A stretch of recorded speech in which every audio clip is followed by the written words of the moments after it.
Good afternoon. Raj Rajesh institute के YouTube channel पर आप लोगों का स्वागत है। मैं राज राजेश आपको रीजनिंग का एक सेट बतलाऊंगा जो बैंक क्लर्क में काम देगा। अभी एसबीआई की वैकेंसी आई है, 13,000 पोस्ट के लिए है।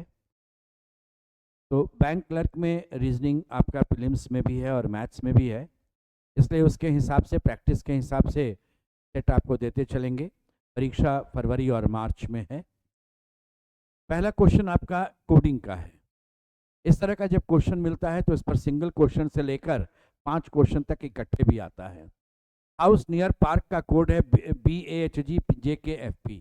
इस तरह का जब क्वेश्चन मिले तो पहले यह ना पढ़ें, समय बर्बाद होगा, सीधे क्वेश्चन पर आ जाएं आप। पहला क्वेश्चन कहा गया कि नियर का कोड क्या है, बतला दो। अब देखिए नियर कहाँ मिल रहा है। नियर इस वाक्य में मिल रहा है, यहाँ पर इस केस में नहीं है, यहाँ मिल रहा है नियर। इसमें सेकंड में HG है, यहाँ पर थर्ड में SA है, यानी करस्पॉन्ड नहीं कर रहा है। अब दोनों में जो कॉमन होगा वही आपका नियर का होगा। तो दोनों में कॉमन देखिए, BA भी है और HG भी है, लेकिन HG मुझे यहाँ भी मिल रहा था और इसमें नियर है नहीं। इसका अर्थ हुआ कि हाउस जो है वो तीनों में है, उसके लिए HG हो गया और नियर के लिए आपका BA हो गया। तो नियर का कोड आपका BA, ऑप्शन नंबर E रहेगा। और अगर आप चाहें तो देखिए इसमें एक और चीज़ है, HG किसका कोड है, ये क्वेश्चन भी अपने आप बन गया, ये हाउस का था। अब दूसरा है क्वेश्चन में कि हेयर का कोड क्या है, HERE। तो हेयर का कोड देखते हैं, हियर हियर हियर यहाँ पर है आपका और यहाँ भी है। इन दोनों में कॉमन चीज़ क्या है वो देखिए। इनमें कॉमन है SA दोनों में कॉमन था देखिए, इसलिए हियर का कोड आपका SA हो जाएगा, ऑप्शन नंबर A। चौथा क्वेश्चन है what does the code of famous. Famous का कोड क्या है बतलाओ। तो फेमस आपको सिर्फ इसमें मिल रहा है, तो ऐसा कोड हो जाना चाहिए जो सिर्फ इसमें मिलेगा। बोले JK नहीं हो सकता है, JK यहाँ भी है। HG नहीं हो सकता था, HG तो सब जगह है। P आपका SA यहाँ मना हो गया, सिर्फ EH बच गया, इसलिए फेमस का कोड जो होगा वो EH हो जाएगा, ऑप्शन नंबर C रहेगा इसमें। इस बार एक अलग क्वेश्चन आपका सिटिंग अरेंजमेंट का है कि 8 व्यक्ति है, अमर, बाला, चेतन, दीनू, गिरीश, टीना, गीता और हरीश, एक गोलाकार मेज के चारों ओर केंद्र के सम्मुख करके बैठे हुए हैं, लेकिन आवश्यक नहीं है कि इसी क्रम में हो। आप क्या करेंगे, 8 सीट ऐसे लगा लेंगे बराबर दूरी पर, और ये केंद्र है, सबका चेहरा एरो हेड से सबका चेहरा बना देंगे। इसमें ना इसके बाद इस तरह के इंफॉर्मेशन से आरंभ करना चाहिए जिसमें बायां या दाहिना स्पष्ट दिया गया हो। गिरीश टीना के बाएं तीसरे स्थान पर बैठा है। शुरुआत यहां से करते हैं। टीना, इसका बायां हाथ इधर जाएगा, पहला, दूसरा, तीसरा, यहां गिरीश को बैठाएंगे।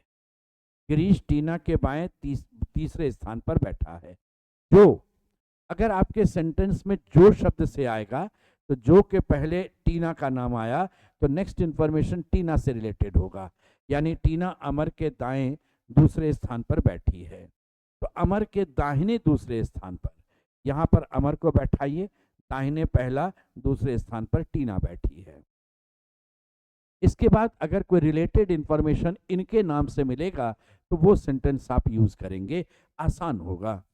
गीता टीना के दाएं दूसरे स्थान पर बैठी है, तो टीना के दाएं पहला, ये दूसरा, यहाँ गीता बैठा दीजिए। गीता टीना के बाएं दूसरे स्थान पर बैठी है। इसके बाद देखिए गीता से रिलेटेड ये सेंटेंस, हरीश चेतन और गीता के बिल्कुल बीच में बैठा है, तो हरीश चेतन और गीता के बिल्कुल बीच में बैठा है। बाला और हरीश दोनों आदमी अमर के निकटतम पड़ोसी नहीं है, तो हरीश तो यहाँ बैठा है, अमर यहाँ बैठा है, बाला अमर के बगल में नहीं है, तो बाला यहाँ है। अब एक नाम आपका बच गया, इसमें देख लीजिए दीनू बचा हुआ है, तो ये जगह दीनू को मिलेगा। अब आप आंसर की स्थिति में आ गए। पहला क्वेश्चन है कि टीना के दाएं 5वें स्थान पर कौन है। टीना के दाएं 1 2 3 4 5, 5वें स्थान पर गिरीश है, ऑप्शन नंबर C। यदि गीता से दक्षिणावर्त दिशा में गिना जाए तो गीता और टीना के बीच में कौन है। तो देखिए दक्षिणावर्त इधर से चलेगा, गीता और टीना के बीच में बाला है, आंसर रहेगा ऑप्शन ए बाला। अमर के बाएं तीसरे स्थान पर कौन है? यहाँ अमर है, बायां हाथ इधर जाएगा, 1 2 3, बाएं इधर दाहिना हो जाएगा, ध्यान रखिएगा, बायां इधर है, 1 2 3, हरीश रहेगा ऑप्शन नंबर बी। चौथा क्वेश्चन है, who are immediate neighbours of Teenu, Teenu के पड़ोसी कौन है? तो एक तरफ अमर है और एक तरफ टीना है, तो इसमें जाएगा ऑप्शन में अमर है और टीना है, ये ऑप्शन नंबर ई। गीता के सम्मुख कौन बैठा है?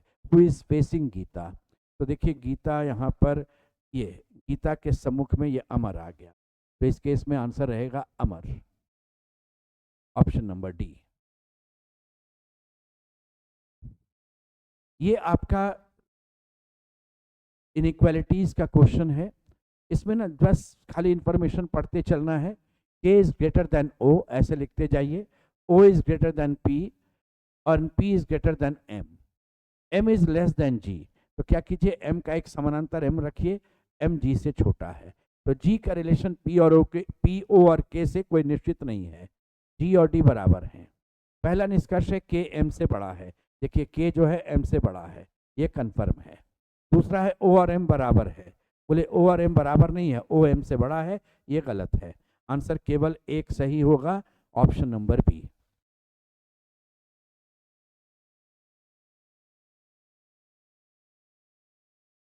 H ने कहा मैं A से छोटा हूं और A ने कहा मैं T से छोटा हूं और T ने कहा मैं तो G के बराबर हूं। फिर G ने कहा, तो G जब बोलेगा तो T भी बोलेगा, दोनों तो बराबर हैं। G ने कहा मैं U से बड़ा हूं और U ने कहा मैं V से बड़ा भी हूं और बराबर भी हूं, बराबर के लिए ऐसे इलास्टिक जैसा लगा दीजिए, और V ने कहा मैं B से बड़ा या बराबर हूं।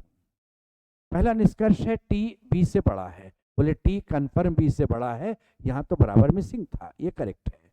और दूसरा है G H से बड़ा है, G भी H से निश्चित बड़ा है, ये भी करेक्ट है, आंसर हो गया बोथ कंक्लूजन 1 and 2 फॉलोज, दोनों करेक्ट है।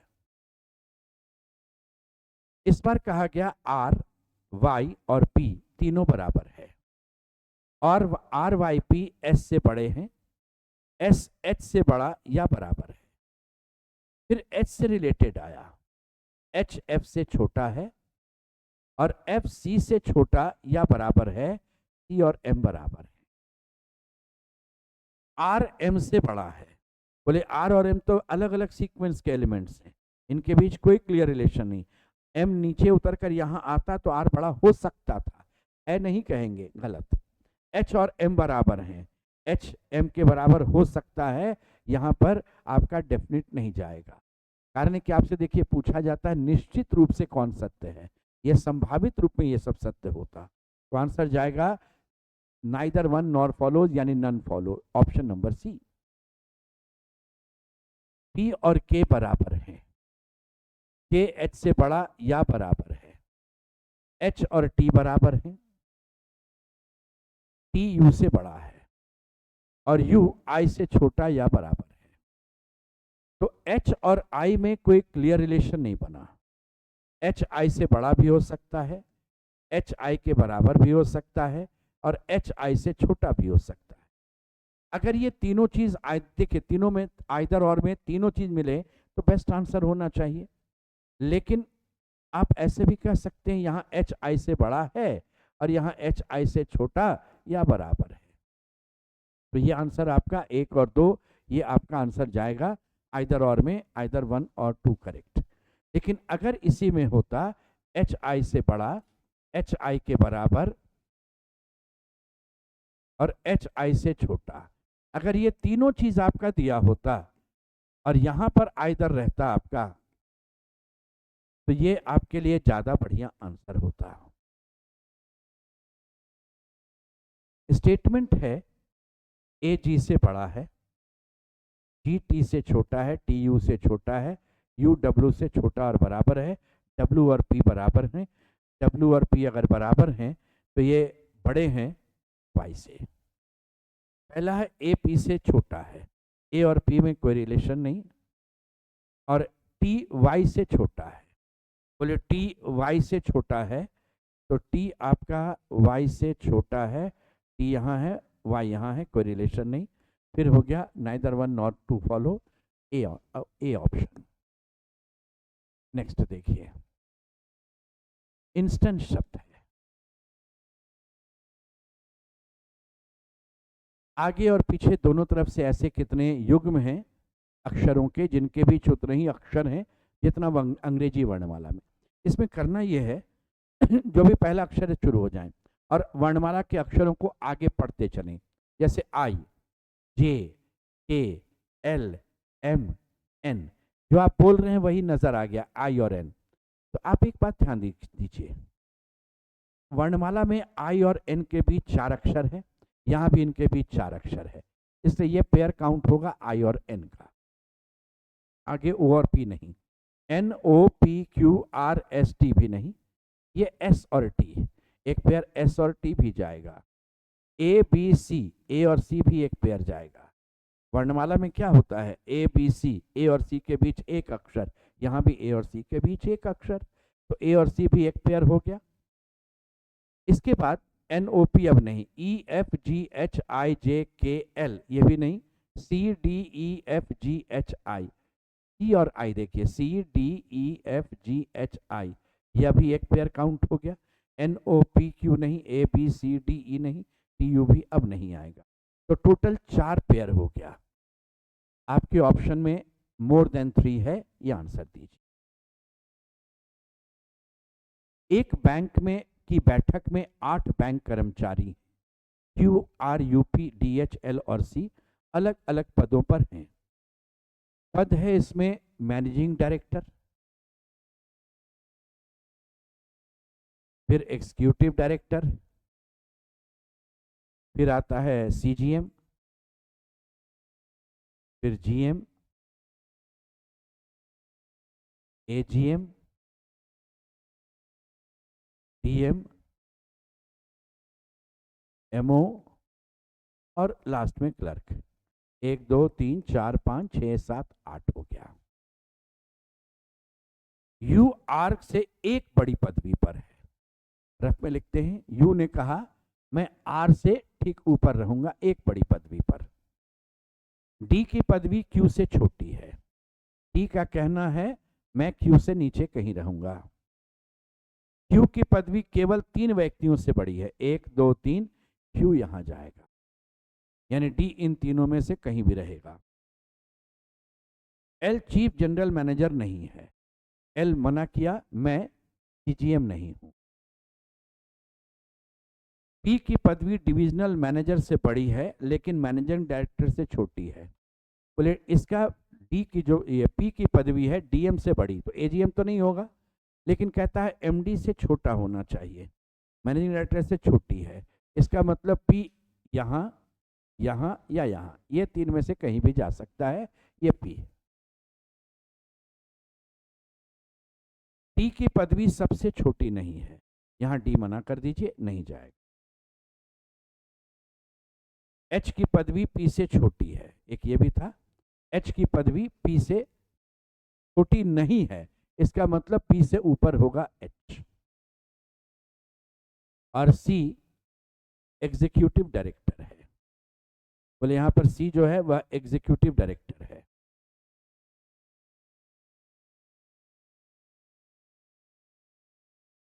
ये सी आ गया, ये सी एग्जीक्यूटिव डायरेक्टर है। अब यहां पर एक बात ध्यान दीजिए, यू और आर लगातार पोस्ट पर हैं, तो यू और आर यहां पर अगर चले जाएंगे तो पी से ऊपर एच, पी अगर यहां जाएगा तो पी तो आना ही आना है इनमें से कहीं एक, तो इसलिए यू आर यहां नहीं जाएगा, यू आर यहां 3 में से कहीं रहेगा। और ध्यान रखिएगा इसके नीचे डी भी मिलना चाहिए, डी यहां पर नहीं है, इसलिए यू और आर को यहां रखिएगा और डी यहां चला जाएगा, ये इस ढंग से आएगा आपका। अब इस जगह पर आपके पास है एल यहां नहीं है, तो एल आपका चाहे तो ऊपर चाहे नीचे जाएगा, अगर एल यहां जाएगा तो यहां एच और पी रहेगा, और अगर एल यहां जाएगा तो यहां पर पी रहेगा और यहां एच हो जाएगा, ये आइदर और में जाएगा, बाकी तो कंफर्म है। पहला क्वेश्चन आपका दिया गया what is position of Q, Q AGM होगा, ये आपका कंफर्म है, एजीएम आपके चॉइस में नहीं है, आंसर नन ऑफ दीज होगा। इसके बाद दिया हुआ है कि find the odd man out, इसमें कौन अलग है बतलाओ। मैनेजिंग डायरेक्टर पी, बोले मैनेजिंग डायरेक्टर एल या एच है, पी तो कंफर्म है, नहीं होगा। एजीएम क्यू है, एजीएम क्यू करेक्ट है। डिविजनल मैनेजर डी है, ये भी करेक्ट है। क्लर्क आर है, ये भी करेक्ट है। तो इस केस में एग्जीक्यूटिव डायरेक्टर सी है, ईडीसी है आपका, ये भी करेक्ट है। तो ये आपका आंसर ए, ये बेमेल था। सबसे बड़ी पदवी किसकी है, तो इस केस में एल या एच होना चाहिए। एल या एच में एल है ही नहीं ऑप्शन में, इसलिए एच चलेगा, तो ये वाला कंडीशन चलेगा। यहाँ पी आ जाएगा, यहाँ एल हो जाएगा, ये वाला गलत कर दीजिएगा आप। इस क्वेश्चन के हिसाब से आपको चलना अब है। इसके बाद दिया हुआ है कि what is the position of chief, who is at the position of chief general manager. देखिए सीजीएम कौन है, चीफ जनरल मैनेजर अभी आपका पी हो गया, एच यहाँ मना हो गया था, अब पी बन जाएगा चीफ जनरल मैनेजर। और what is position of L, L कहाँ पर चला गया ये आपसे पूछा जाएगा। एल अब यहाँ आ गया, वो जनरल मैनेजर रहेगा, एल रहेगा आपका general manager, option number A.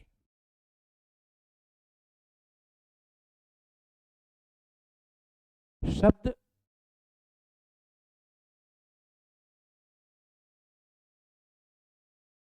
Desperately के पहले और दूसरे अक्षर की स्थिति को आपस में बदल दो, इसी प्रकार तीसरे और चौथे को बदल दो, और यही परंपरा आगे रखो। ऐसे बाएं छोर से आठवां अक्षर, 2 2 4 2 6 2 8, तो ये टी और ए तो बदल जाएगा यहाँ, तो 8वें स्थान पर ए आ जाएगा, ऑप्शन नंबर ई। ओनली किससे अगर कभी भी कोई सेंटेंस रहेगा, इसको उलट कर बनाइएगा, इसको आप कहिएगा ऑल ब्लैक आर वाइट, ऐसे मान करके चलिए। अब देखिए, all green are white and all black are white, green black में दोस्ती हो भी सकती है, नहीं भी। ऑल वाइट आर ब्लैक एक पॉसिबिलिटी है, तो यहां पर जब आपने ऑल ब्लैक और वाइट कहा, तो ऑल वाइट आर ब्लैक एक पॉसिबिलिटी है, हो सकता है, ये संभव है। Some green are black, green और ब्लैक में कोई दोस्ती नहीं, इस केस में answer only one follows, only one follow आपका ई ऑप्शन में दिया हुआ था। सम गोल्स आर हैपन, देखिए, and no happen are sure, ये श्योर मना है, श्योर यहां नहीं जाएगा, ये मना है। श्योर यहां जा सकता है, ध्यान दीजिएगा। सम गोल आर नॉट श्योर, ये वाला गोल कंफर्म श्योर नहीं होगा, ये करेक्ट है। सम हैपन आर नॉट श्योर, यहाँ तो नो हैपन इज श्योर आपका स्टेटमेंट है, इसलिए ये हटा दीजिए, इसमें आंसर ओनली बन जाएगा। Only few pens are pencil, it means all pencils are pen, इसका ये होता है, उल्टे साइड से ऑल बनता है। सम पेंसिल आर बुक, बोले कुछ पेंसिल को मैंने बुक बना दिया। All books being pencil is a possibility, ये बुक जो है आप चाहते तो यहाँ भी कर सकते थे। सम पेंस, आपने क्या कहा, सम पेंसिल्स आर बुक, तो इतना दूर के पेंसिल को बुक बनाते, बुक यहाँ भी रह सकता था। तो एक पॉसिबिलिटी है कि ऑल बुक्स पेंस, आपका all books being pen is a possibility, no book is pencil, no book is pencil तो गलत हो गया, आंसर ओनली वन फॉलोज।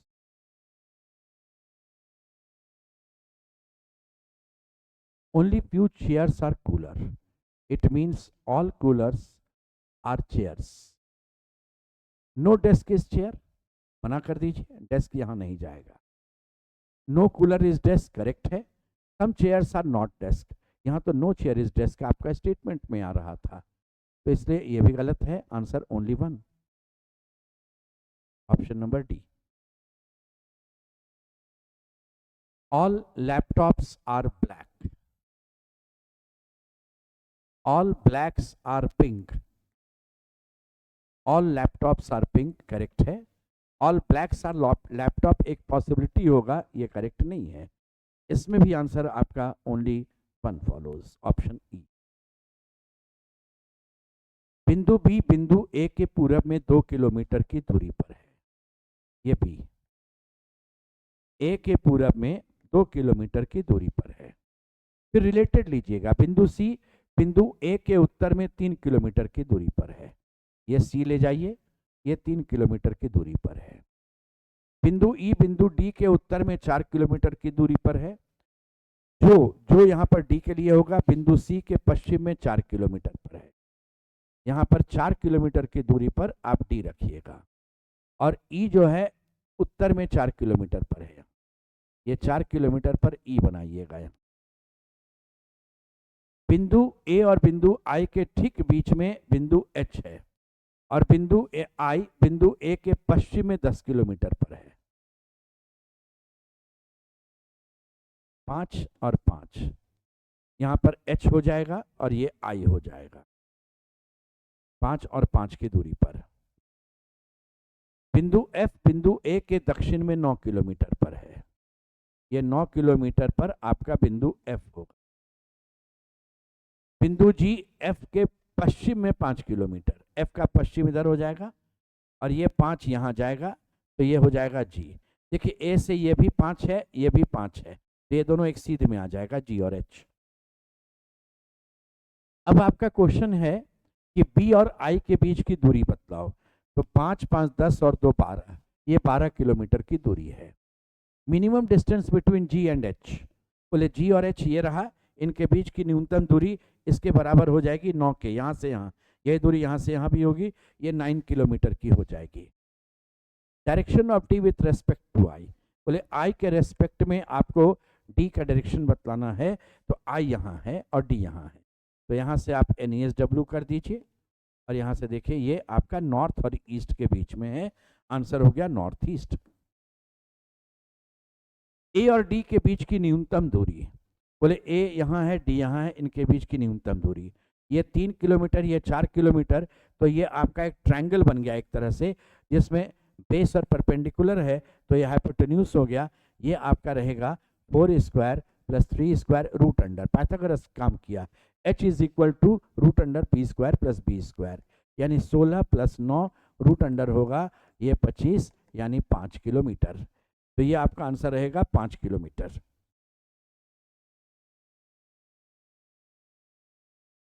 अब इसके बाद एक फिर नया क्वेश्चन आपके पास आ गया। 8 लोग हैं जो एक के बाद एक यात्रा पर जा रहे हैं, 2 व्यक्ति F और K के बीच जा रहे हैं, P के बाद कोई नहीं जा रहा है, 1 2 3 4 5 6 7 8, P के बाद कोई नहीं जाएगा तो P सबसे नीचे होगा। फिर कहा गया 2 व्यक्ति F और K के बीच हैं, K B के बाद जा रहा है, देखिए K जो है वह B के बाद जाएगा, F और B के बीच, F और K के बीच 2 आदमी, ये भी रफ में लिखे रहिए। इसके बाद है T U से ठीक पहले जा रहा है, लगातार सीट पर है, T कहा मैं U से ठीक पहले जाऊंगा लगातार, K P के ठीक पहले नहीं जा रहा है, K यहाँ मना किया मैं यहाँ नहीं जाऊंगा। P से पहले जाने वाले और K के बाद जाने वाले व्यक्तियों की संख्या समान है, यानी P से पहले मान लीजिए X नंबर ऑफ पर्सन्स हैं, तो K के बाद भी X नंबर ऑफ पर्सन्स होंगे। F M के ठीक बाद जा रहा है, F बोला है हम M के ठीक बाद जाएंगे। अब देखिए K न तो यहाँ पर सेकंड होगा, न तो लास्ट होगा, न सेकंड लास्ट होगा, तो P भी न तो फर्स्ट होगा और न ही यहाँ सेकंड जाएगा। अगर मैं यहाँ रखता हूँ इस जगह पर B और इस जगह पर F, तो बोलिए इस जगह पर B इस जगह पर K, तो K के नीचे 2 आदमी, B के ऊपर 2 आदमी, बराबर है, जितना ऊपर उतना नीचे। लेकिन K और F के बीच 2 आदमी, नीचे सीट नहीं, यहाँ तो B बैठा है, इसलिए ये भी गलत हो जाएगा, ये नहीं बैठाइए और नीचे आइए, कंफर्म, यहाँ B और यहाँ K। अब देखिए B से ऊपर 3 व्यक्ति, यहाँ पर K से नीचे 3 व्यक्ति। फिर आपके पास इंफॉर्मेशन ये था K और F के बीच में आपको 2 आदमी चाहिए, इस तरफ में 1 और 2 के बाद जगह नहीं, 1 और 2 के बाद यहाँ जगह है, तो K और F के बीच में 2 आदमी हो गया। F से ऊपर M चाहिए, यहाँ M आ गया। फिर T और U लगातार चाहिए, T और U लगातार हो गया। अब वहाँ पर एक सीट आपके पास बच गया, तो KPTJ बचा हुआ है, तो ये हो गया, जे भी इस जगह पर आ गया। अब आपके पास सीक्वेंस यहाँ तैयार है, अब आप आंसर इसमें दे सकते हैं। पहला है, यदि सभी लोग वर्णमाला के क्रमानुसार जाएंगे तो अंत में कौन जाएगा। इनमें वर्णमाला में सबसे पीछे जाने वाला यू है, तो यू रहेगा। इसके बाद कहा गया के पहले कितने व्यक्ति जा रहे हैं। के पहले 1 2 3 4 व्यक्ति जा रहे हैं, मोर देन 3। यहां पर सीक्वेंस ध्यान दे दीजिएगा, M F J B K T U P, M F J B K T U P, क्योंकि बाकी 3 क्वेश्चन अभी और है, इसलिए बार बार उधर जाएंगे हम। एक बार फिर से इसको, सीक्वेंस तैयार था, नोट डाउन कर दिए। बी और यू के बीच कितने व्यक्ति हैं। बी और यू के बीच 2 आदमी हैं, आंसर हो गया 2। इनमें ऑड कौन है बतलाओ। पहला जे के, देखिए जे एक के बाद नीचे के है, एम जे, एम और जे आएंगे तो एम के बाद देखिए एक छोड़ करके नीचे जे है। एफ बी, यहाँ एफ है, एक छोड़ करके नीचे बी है। टी पी, यहाँ टी एक छोड़ करके नीचे पी है। पी यू, यहाँ पी और यू के बीच में 2 आदमी आ गए, जबकि एक ही आदमी आना चाहिए था, ये आपका भिन्न है। ठीक है, ये भिन्न हो गया। निम्नलिखित में से कौन जे के बाद जा रहा है। बोले जे के बाद, जे के पहले तो एम एफ है, तो एम एफ तो मेरे आंसर में आना नहीं चाहिए था, तो जे के बाद वाले में ये तो कैंसिल कर दीजिए, नहीं आएगा। इसमें जे के बाद में B K T U P आना चाहिए, तो B K T U P में बी अकेले भी है, के भी है और बी और के भी है, तो इस केस में ज्यादा से ज्यादा व्यक्ति का नाम जाएगा, आंसर बी एंड के, ऑप्शन नंबर सी। तो ये आपका एक सेट हो गया जो काम देगा आपको बैंक क्लर्क की परीक्षा में। आज यहीं तक रहेगा, धन्यवाद।